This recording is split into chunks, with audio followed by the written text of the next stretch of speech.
Do not be afraid to fail. We can do anything. If I worry about who liked me and who thought I was cute when I was your age, I wouldn't be married to the President of the United States. Salut les gars. Salut les amis, j'espère que vous allez bien et bienvenue dans cette nouvelle vidéo de Just Me and Skin, un peu des deux. Donc aujourd'hui, pour cette vidéo qui est très spéciale, nous avons une invitée de qualité, de taille, une star internationale dans mon chef. Nous avons Claude qui est ici présente. Donc Claude, je vais te laisser te présenter en quelques mots, me dire qui tu es, ce que tu fais. C'est le moment de faire ta promo. Waouh, ok. Alors qui je suis? Je suis Claude, affiliée à cette chère Amy, comme vous pouvez le voir, hein. Vous voyez les jeunes, voilà. Qu'est-ce que j'ai un podcast qui s'appelle Rendez-vous, donc allez checker Rendez-vous podcast sur toutes les plateformes. Ouais, on attend le lien, mettre en dessous. Et puis Mylène m'a demandé de vous parler aujourd'hui, alors je sais pas encore de quoi, mais bon, comme je suis forte pour l'impro, on va voir. C'est une fausse impro parce que j'avais donné des pistes. Ouais, c'est vrai quand même. Mais après, je pense qu'elle a pas préparé. Non. C'est quand même de l'impro. Donc, pour la vidéo d'aujourd'hui, on va vous parler de quelque chose qui est assez spécial et que je trouve qui est très important et que Claude représente bien. Donc, le thème de la vidéo d'aujourd'hui, c'est comment connaître sa valeur. Mais encore plus, c'est le pouvoir de connaître sa valeur. Tu vois? Tu as la nuance ou pas? Waouh, on va des philosophes. Donc, la première question, ce serait comment déjà on fait pour connaître sa valeur. Mais déjà, il faut déterminer, il faut savoir si ça veut dire quoi la valeur, entre guillemets. La valeur en tant que personne. Enfin, qu'est-ce qui est contenu dans ce mot en fait? Bah, sa valeur intrinsèque, c'est-à-dire de savoir qu'est-ce que tu représentes et quelles sont, entre guillemets, tes forces, tes qualités et ce que tu peux apporter aux autres et surtout comment tu te positionnes par rapport aux autres. Pas pour être forcément, pas pour te sentir au-dessus, pas pour exercer une domination, mais surtout pour ne pas toi te faire écraser en fait. Comment tu sais à quel point tu es important pour ne pas te laisser écraser, pas te laisser manquer de respect, pas te laisser marcher sur les pieds dans plein de situations différentes. Donc je pense que voilà, c'est comme ça que je vois le fait de voir sa valeur. D'accord.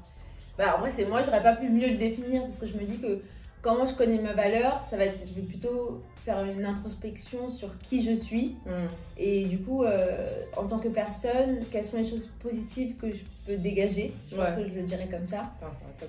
Mais du coup, ça reste quand même encore assez vague parce que je trouve que c'est très difficile de connaître sa valeur et du coup de pouvoir l'extérioriser correctement. Parce qu'il y a des gens que nous on peut voir ce qu'on pense être bien chez eux, mais qui eux le voient pas du tout. Oui, du coup, ils en prennent pas possession. Oui, non, mais complètement. Mais c'est ça en fait. C'est alors encore une fois, je pense que tu peux ne pas connaître ta valeur et justement ne pas voir les choses que tout le monde arrive à voir chez toi, mais aussi des choses que les gens ne verront pas chez toi, mais que toi tu connais et qui te permettront justement d'avoir cette force, d'avoir cette audace, ce charisme de faire des choses où les gens ne t'attendaient pas, parce que tu disais mais de toute façon cette personne elle ne pourra pas le faire parce que tu connais ta valeur. D'où tu vois par exemple les témoignages de gens qui transcendent, je sais pas moi, une personne qui va être aveugle, qui va courir je sais pas quel marathon, ou bien une personne qui physiquement n'avait pas forcément les critères de beauté tels qu'on connaît, et qui va quand même être mannequin, ou des choses comme ça en fait. C'est de toi croire en toi plus fort que les autres même, pour justement montrer aux autres ce que toi tu voyais déjà chez toi. Ouais. C'est fort. Amen. Hey, welcome to church. Genre, je pense que j'ai de plus en plus, je pense que la valeur va avec la confiance en soi. Genre, je pense que les deux sont de pair et que du coup, l'un ne va pas sans l'autre. En autre, tu peux avoir confiance en toi, mais tu as confiance en toi seulement parce que tu connais tes attributs. Tu vois.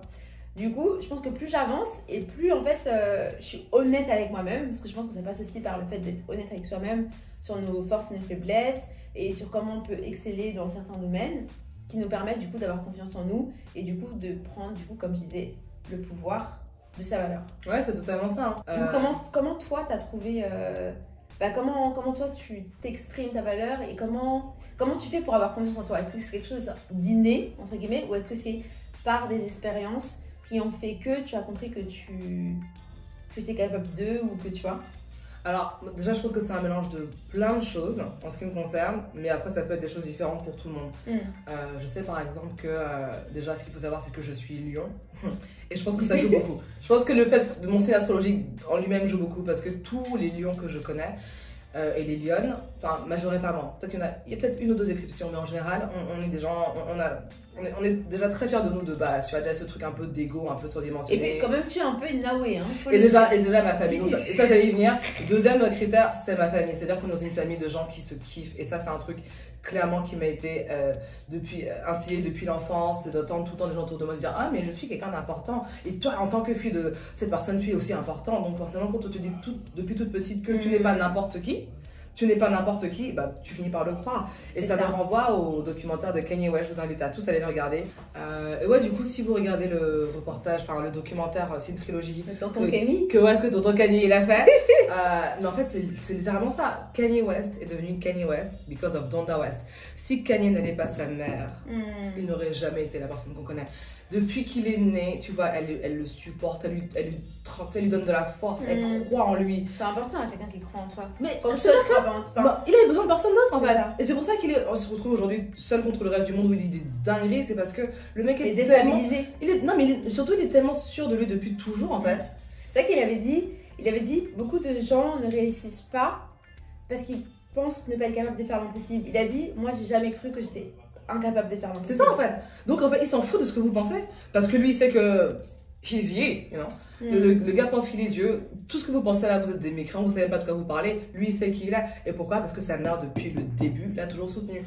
Donc il y a une part familiale, hyper important. La plupart des gens qui sont pas sûrs d'eux, c'est des personnes depuis enfant, leur dire qu'ils sont bêtes, qu'ils sont moches, ils ont pas le support, de familial support, tu vois, ils ont pas un support système hyper important. Du coup, ça crée des adultes un peu décalés. Et puis le troisième truc aussi, donc ça c'est le truc sur lequel il faut travailler, c'est en fait, je sais pas, je pense mentalement se faire une introspection et se demander d'où viennent les barrières émotionnelles, d'où viennent ces limites, pourquoi est-ce qu'on a des systèmes de croyances qui nous font penser qu'il y a des choses qu'on n'est pas capable de faire et pourquoi est-ce qu'on pense qu'on est plus relié. Parce qu'à partir du moment où tu sors du cadre que tu penses avoir, tu sors du carcan, tu te rends compte que tu peux tout faire. Tout est une manière de mindset. C'est le mindset, la manière dont tu te tiens, la manière dont tu parles aux gens, la manière...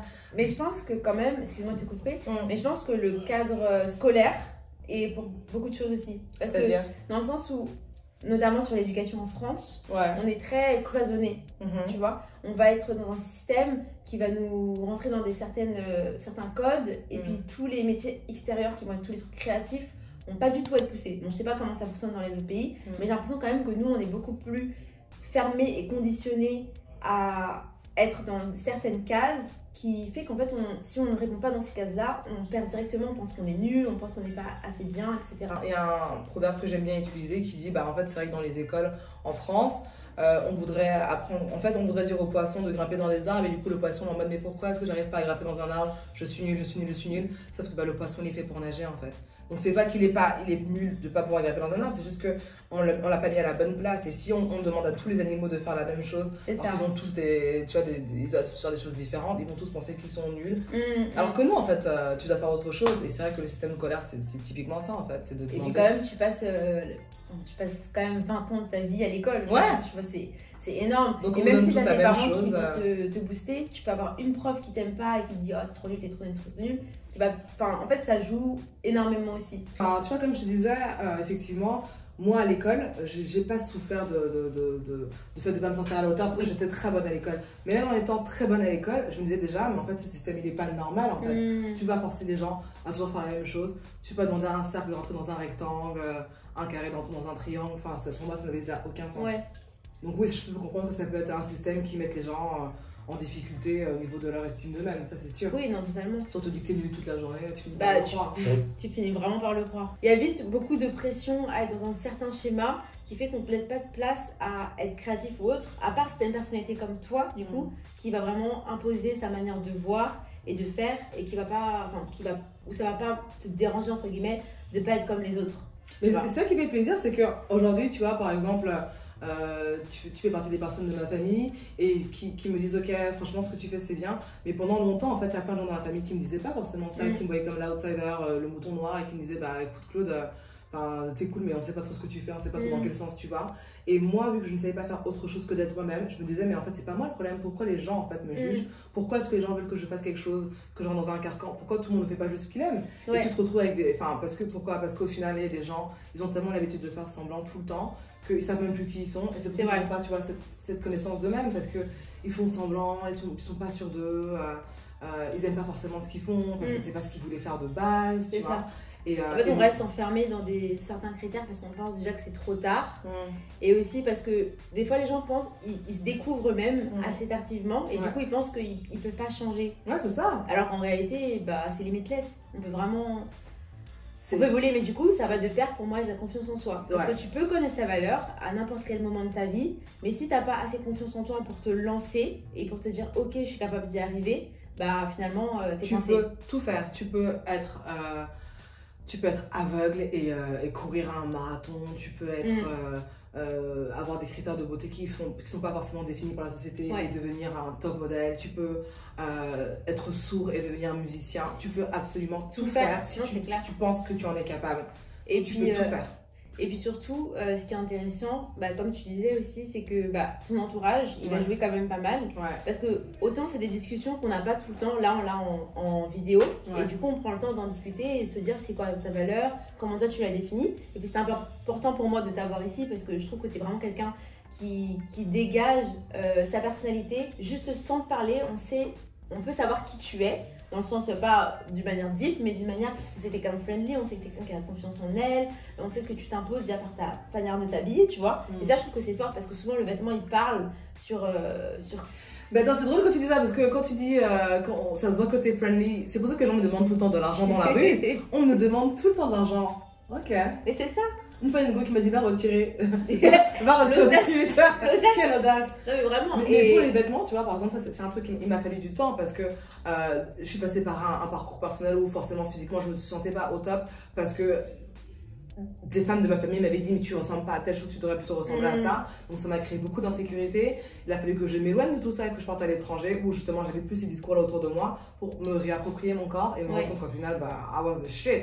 Mais ça c'est parce que je me suis distancée de ma famille entre guillemets, tu vois, parce que et aussi ça, l'entourage familial, l'entourage scolaire, c'est l'entourage qui te fait croire que tu n'es pas à la hauteur parce que on n'est que des reflets des uns et des autres, tu vois. Si tu étais tout seul sur terre, tu ne saurais même pas si t'es beau ou t'es pas belle, c'est ça qui te ça. Non mais c'est vrai, tu vois. C'est vrai. Et du coup, je me suis réapproprié mon corps, j'ai commencé à mettre des choses que j'aurais jamais osé mettre avant. Ce qui, du coup, a assis cette espèce d'assurance que tu peux voir maintenant. Mais ça, c'était un parcours qui m'a fait du temps. Oui, c'est un parcours, tu vois. Ça met du temps. Et je peux mettre des choses que, par exemple, des meufs peut-être mieux gaulées ou mieux foutues pourraient mettre, mais pas avec autant d'assurance, qui auraient peut-être l'air moins attractives parce qu'elles ne le portent pas aussi bien dans leur... elles sont pas dans leur attitude, tu vois. Elles ont pas l'attitude, ça détermine. L'attitude, ça change tout. Tu peux mettre deux personnes, une qui est soi-disant qui a tous les critères et l'autre qui les a moins. Si c'est qui a moins de critères, elle a l'air plus sûre d'elle, c'est elle qu'on va engager, c'est vers qui on va aller. Fake it until you make it. Tu montres, même si t'es pas sûr de toi à 100%, commence à montrer que tu l'as. Fais genre, mens sur ton CV, on vous voit, on sait que vous montez sur votre CV. C'est comme ça qu'il y a plein de gens genre, fais genre, tu maîtrises, tu contrôles, et au fur et à mesure, ça va venir. Mais c'est l'assurance. Est-ce que tu préfères écouter quelqu'un qui tremble et qui a peur, alors qu'il a genre bac plus 17, ou quelqu'un qui a peut-être moins de compétences, mais qui va avoir l'air sûr de elle. Et toi, du coup, quels sont les 3 indicateurs pour toi qui détermine sa valeur, connaître sa valeur? Comment toi, tu as pu connaître la tienne? Je pense qu'il faut déjà se recentrer sur sa déesse intérieure. C'était une femme déjà. Je pense que voilà, on a une part de féminité qui est très grande et je pense que la part de féminité est connectée avec le divin, entre guillemets. Et quand je dis divin, c'est pas forcément religieux, c'est vraiment un truc au-delà. Genre, déjà en tant que femme, entre guillemets, nos corps sont amenés à créer la vie. Donc déjà, ce truc-là. Et là, c'est fort. C'est hyper fort, tu vois. Genre, on a un pouvoir qui est déjà hyper fort. Donc tu te recentres à ça. Et en fait, déjà, ça va te donner tellement de force que tu vas t'en foutre en fait de ce que les autres disent. Enfin, toi, tu trouves que je ressemble à ça, mais est-ce que toi, tu donnes la vie? I don't think so. Et même si tu n'es pas censé la donner, parce qu'on n'a pas tous envie d'avoir des enfants, entre guillemets, mais juste ce pouvoir qui est entre nous, déjà, ça change tout. Je pense qu'il faut savoir qui tu es. Parce que si tu sais pas qui tu es, tu peux pas être sûr de toi en fait. C'est ça. Si t'es pas sûr de toi, ça passe par un cheminement d'être honnête avec soi-même. Ce que je trouve vraiment bien, c'est que toi t'es vraiment toi-même, tu vois. Et dans un monde qui est très conformiste et où tout le monde est dans des cases et obligé un peu d'être comme tout le monde, bah toi t'as su vraiment tirer ton épingle du jeu et vraiment t'exposer aux yeux de tout le monde, quoi. De la famille, de tes potes. Je suis exposée. Voilà. Ça c'est clair. Et tu t'es rendu au podcast. J'avoue, ouais. Ah ouais, c'est vrai que je suis... Waouh. C'est vrai, hein. En vrai, écoutez son truc, vous allez la connaître déjà. C'est ça, si vous écoutez mon podcast, vraiment, je suis hyper transparente sur mes expériences de vie, sur mes trucs, genre aucun tabou. Même mes réseaux sociaux, les photos, vraiment, j'ai pas de tabou. Et en fait, ce truc-là, comme je te disais, en fait, parce que si vous n'avez pas compris, on a changé de jour. Et donc, comme je t'expliquais en off, en fait, j'ai toujours été comme ça. Et avant, c'est quelque chose qui m'était vachement reproché, en fait. Pourquoi tu te conformes pas aux normes, pourquoi t'es pas comme les autres? On me l'a toujours reproché. Et je me rends compte que ce qui était vu comme un handicap avant est devenu ma plus grande force. Parce que, tu vois, je sais pas faire autre chose autrement que d'être moi-même. Et c'est ce qui me permet justement de m'affirmer et de donc avancer dans la vie avec justement en connaissance de ma valeur et des choses que j'ai envie de faire. Et de pas, tu vois, écouter qui que ce soit et faire des choses que j'ai pas envie de faire. Et de m'affirmer, en fait. Donc, je pense que c'est vraiment très important. Et ça fait vraiment plaisir que tu dis ça. Parce que vraiment, pendant longtemps, vraiment... Tu n'étais pas l'exemple. Gars, j'étais pas l'exemple. J'étais pas du tout l'exemple dans cette famille. Et j'ai de plus en plus de sœurs, de cousines qui me disent ça. Et ça me fait trop plaisir. Ça me fait trop plaisir. Non, mais c'est vrai, une fois qu'on... En fait, je pense que tant que les personnes... Enfin, je pense que le Covid a été pour beaucoup, tu vois, parce que ça a beaucoup poussé les gens à se remettre pas mal en question sur plein d'aspects de leur vie. Et du coup, plein de choses qu'ils n'ont pas découvert parce qu'ils se sont bloqués à un moment donné, où ils pensaient qu'ils n'étaient pas capables d'eux, etc. Et que là, après le Covid, c'est en mode, bah, je vais faire ce que j'ai envie de faire vraiment, j'ai envie d'être qui j'ai vraiment envie d'être. Bah ouais, il y a plein de gens qui ont changé de métier et tout. Ouais, il y a plein de gens qui se sont reconvertis, et puis il y a plein de gens aussi qui ont décidé de s'accepter, parce que je pense que du coup, la valeur passe par le fait de t'accepter, puisqu'au final, tu es bloqué avec toi pour toute ta vie. Donc, est-ce que cette personne que tu vois dans le miroir, est-ce que cette personne avec qui tu te retrouves toute seule, genre si demain tu te retrouvais toute seule sur une île déserte juste avec toi-même, est-ce que tu te sentirais bien d'être avec toi? Est-ce que tu serais en accord avec qui tu es, avec ce que tu dégages, avec ce que tu apportes au monde et ce que tu apportes aussi à toi-même dans ta vie pour pouvoir avancer et rentrer dans ta destinée? Ouais, non, c'est hyper important vraiment de s'aimer. Si tu t'aimes pas, d'apprendre à t'aimer. Il y a plein d'outils pour le faire. La méditation, l'éloignement aussi de personnes toxiques ou de personnes qui peuvent avoir une influence sur toi qui justement te poussent à avoir des réflexions qui ne sont pas très positives. La Bible. Lire sa Bible. Voilà, la Bible, la spiritualité en général. Et puis vraiment t'entourer des bonnes personnes. Avoir un cercle vertueux qui te tire vers le haut, en fait. Des personnes qui te supportent, qui t'encouragent. Voilà, c'est comme ça en fait que tu vas réussir à te dire bah ouais. Donc voilà, donc vraiment nous, notre conseil, en tout cas dans cette vidéo, on voulait vraiment vous faire passer le message que pour trouver sa valeur, il faut se trouver soi-même, je pense. Ouais. Oh là là, ah non, celle-là elle est bien. Au bout de la 3e vidéo, c'est la bonne phrase.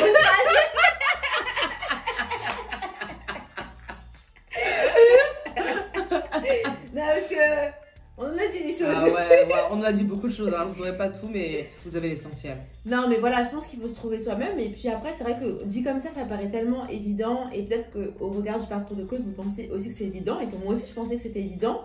Mais après, ce qu'elle m'a dit, que voilà, c'était un cheminement sur plein de choses. Même si elle a quand même le fait que sa personnalité et comment elle s'est toujours perçue a toujours été très valorisée. Et elle s'est auto-valorisée elle-même. Enfin, oui, parce qu'en fait, moi, à la base, quand même, je suis Lyon, je viens d'une famille, du côté maternel, donc les Naoué, du côté paternel, les Montés, qui sont des gens très... qui s'aiment, tu vois. Genre, ils ont des tableaux chez eux avec des grands portraits d'eux-mêmes. Des portraits 4 par 4. C'est un musée de eux-mêmes. Les gens s'aiment dans mes deux familles. Et puis, je suis camerounaise, et je pense que c'est aussi inscrit dans notre culture.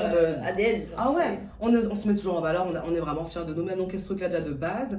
Et puis aussi ce truc-là qu'il faut cultiver soi-même. Donc j'avais déjà, je pense, cette base-là. Et puis après, même les choses de la vie qui m'ont peut-être... qui auraient pu me faire douter, je me suis dit bah non, je vais chercher la réponse ailleurs. Donc je me suis éloignée justement d'environnements que je ne trouvais pas adaptés à ce que je pouvais penser moi-même ou qui me faisaient me sentir mal. Ça n'a pas tout été tout rose, mais j'ai fait le travail que je devais faire mentalement, thérapeutiquement. Faut pas aussi hésiter à consulter. J'ai consulté des psys, j'ai aucun problème à le dire. Je suis partie, j'ai beaucoup voyagé, je me suis éloignée, je me suis retrouvée seule, vraiment. J'ai lu, j'ai écouté. Voilà. Il y a beaucoup de moyens. En fait, maintenant, je pense qu'on est dans un temps où on n'a pas d'excuse de dire qu'on n'a pas la possibilité de se faire aider, de trouver de l'information ou autre. On a vraiment tout à disposition, que ce soit sur Internet, que ce soit dans les librairies à travers des livres, que ce soit juste avec vos proches, avoir des discussions comme ça, en fait, parce que c'est des discussions très édifiantes. Libérer la parole. Exactement. Et que finalement, on ne prend pas forcément le temps de poser ces sujets-là parce qu'on estime que cette personne, je vois qu'elle se sent bien, etc. Je pense qu'elle est bien, tu vois. Sauf que pas mais alors que en fait on n'en sait rien du tout, même la personne avec qui vous êtes la plus proche, des fois peut passer par des moments où vous n'avez aucune idée et vous vous dites bah elle c'est sûr que de toute façon elle est au top, etc. Oui, peut-être qu'elle est au top, mais peut-être que dans certains moments bah, elle a besoin aussi de gens comme vous qui allez la valoriser, lui rappeler justement sa valeur, lui rappeler qui elle est et ce qu'elle apporte aux gens qu'elle côtoie. Et c'est pour ça aussi d'ailleurs que dans mon podcast je suis autant décomplexée entre guillemets, c'est parce que même quand j'ai l'impression de me mettre en danger, je me dis que ça pourra parler à une personne qui n'a pas osé en parler, et comme ça tu peux retrouver justement des personnes avec qui tu peux converser, et vous vous rendez compte qu'en fait vous êtes passé par les mêmes expériences et vous pouvez vous aider, vous tirer vers le haut. Tout à fait. Tout à fait. Mm. Donc voilà, je sais pas si j'ai une petite anecdote parce que moi par exemple je me suis... Pendant longtemps, j'avais pas du tout confiance en moi. Enfin, pendant longtemps, c'était quand j'étais un peu plus jeune. Et par exemple, un petit truc bête, c'est que genre, pendant longtemps, je voulais pas mettre de bottines à talons. Enfin, des talons, genre dans la rue, tout court en fait. Genre, je mettais au mariage, il n'y avait pas de problème. Comme tout le monde est dans le même contexte, ça me gênait pas. Mais vraiment, je pensais que quand j'allais mettre des talons dans la rue, genre tout le monde allait se retourner et me regarder. Et vraiment, pendant des années, j'ai pas mis. Et le jour où j'ai mis, je me suis dit, bon, aujourd'hui tu mets et tout. J'ai marché dans la rue, personne m'a regardé. Tu vois ce genre de croyance qui bloque dans la tête comme ça. C'est nul, je dis tout ce temps pour ça. Mais c'est ça, tu fais quoi ça hein. Les gens s'en foutent. Et ça c'est pour tout dans la vie. Et si vous pouvez pas commencer par fake it until you make it, faites semblant jusqu'à ce que ça vienne au fur et à mesure et que vous entraînez et que ça vienne. Tu vas bouger la caméra. En tout cas les gars, j'espère que cette vidéo vous aura plu, qu'elle aura été édifiante et qu'elle aura pu vous apporter quelques clés pour se trouver sa valeur, la développer et surtout prendre pleine possession et le pouvoir dans sa valeur. Iconique. Non mais oui, écoutez, continuez à regarder les vidéos d'Amy qui sont très inspirantes et j'espère qu'elles vous aideront dans votre cheminement personnel. Tout à fait. Parcours intellectuel et émotionnel. En tout cas, n'hésitez pas à suivre Claude sur ses réseaux sociaux que je mettrai juste en dessous et également sur son podcast, Rendez-vous Podcast, qui est disponible sur toutes les plateformes. On s'abonne à la chaîne, on met un petit j'aime, un commentaire, n'hésitez pas à nous partager un petit peu votre vécu, comment vous vous sentez et autres, on sera ravis d'y répondre. Enfin, surtout Claude, parce que c'est plus son domaine. Et puis on se retrouve très prochainement pour une prochaine vidéo où Claude reviendra sûrement sur Just Amy. Avec plaisir, je reviens quand tu veux. Parfait. Bon bah, cheers. The Wamba Omba. Omba. Là c'est la